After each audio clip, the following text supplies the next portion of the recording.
Hi, my name is Ramona Hernandez, and this is my final reflection for CI100.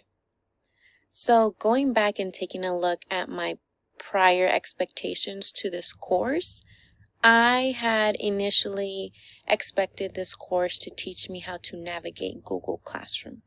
For example, creating a Bitmoji Google Classroom and uploading it to Google Classroom and having students interact in our virtual classroom, posting assignments through there,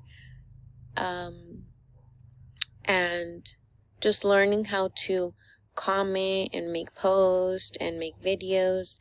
That's what I had initially thought this course was going to teach me. But now looking at my teacher website, I am glad that we didn't take that route. So looking at my teacher website, what stood out to me the most was you can learn what kind of teacher you will be getting through the way that their website is organized.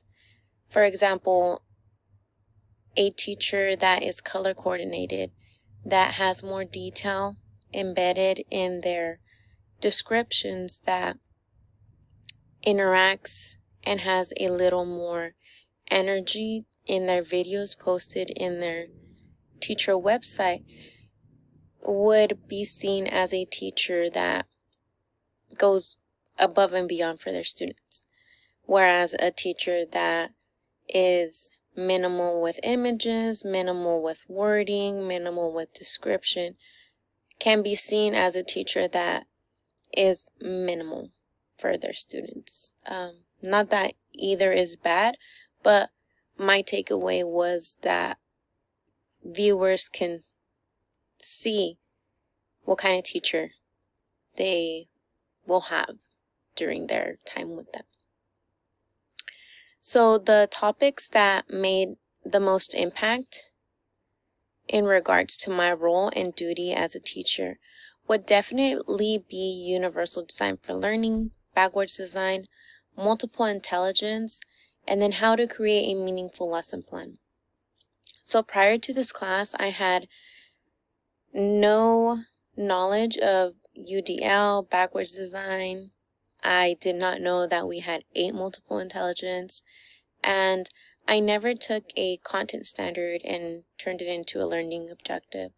So I feel like all these topics are important because as a future teacher, I will be needing to incorporate UDL to facilitate my multiple intelligence students to make their learning more accessible to them and engageable and something they can retain for the rest of the year or years following.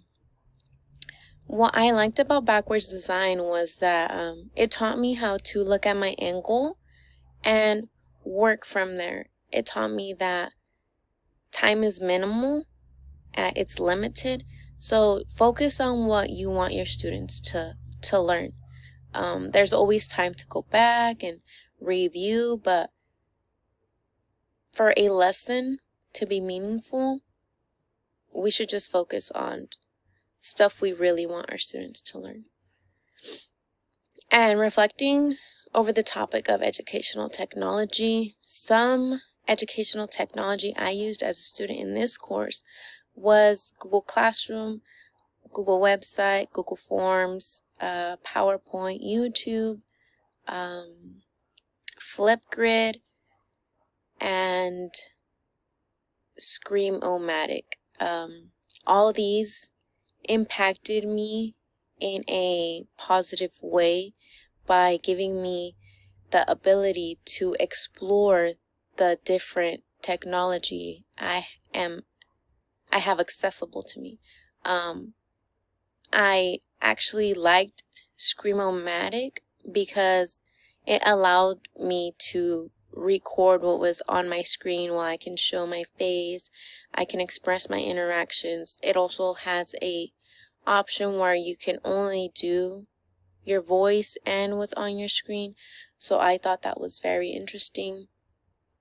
I think that having a video is very important for students. It takes away from our interaction since we are virtual if we don't have the videos. And one way that it impacts my future classroom in person is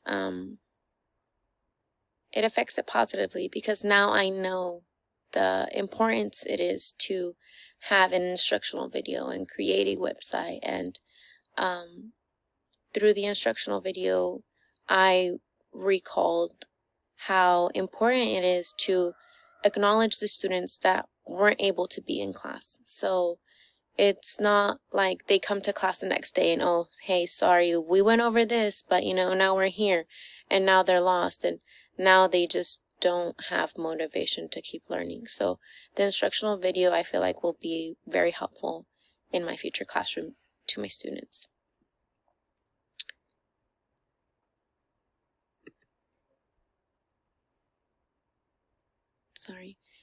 The interactions I had with my classmates and instructor were very positive.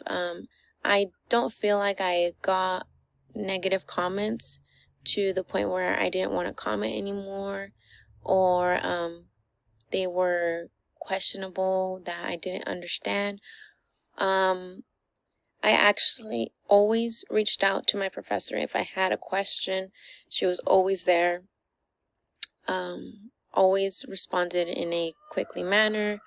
However, the comment that resided with me the most was from a co-teacher that commented in my instructional video about how she appreciated that I was breaking down language barriers by having both English and Spanish incorporated into my lesson. And that is something that I was thankful that she noticed, because as a employee myself, I have been told by parents that they don't want me using Spanish and English in their students' teaching. I have been yelled at and said that school is only for English, I shouldn't be using Spanish, when I was just trying to help my Spanish learner, my Spanish speaker, understand what we were doing. So I appreciated her, because it gave me the courage to continue and not be shy away from having those two languages incorporated in my classroom. It also made me think about how maybe teaching my students sign language would be an idea. For example, I know teachers use like sign language to use the restroom and get water. So I feel that having multiple languages in the classroom would be a great idea for me. And lastly, what I look forward to learning more about in my credential program is making lesson plans more meaningful. I know that the lesson plan I created was a bit wordy, so I want to learn how to minimize that, so a substitute teacher doesn't have to read through everything and kind of be lost, or be lost because they are interns. I hope to create lesson plans that get my point across, and they're accessible to newcomers, myself, and maybe future teachers as well. I also hope to just have a fun time in my teaching credentials and make the best of it. And I can't wait to start teaching. Again, this was my final reflection for CI100.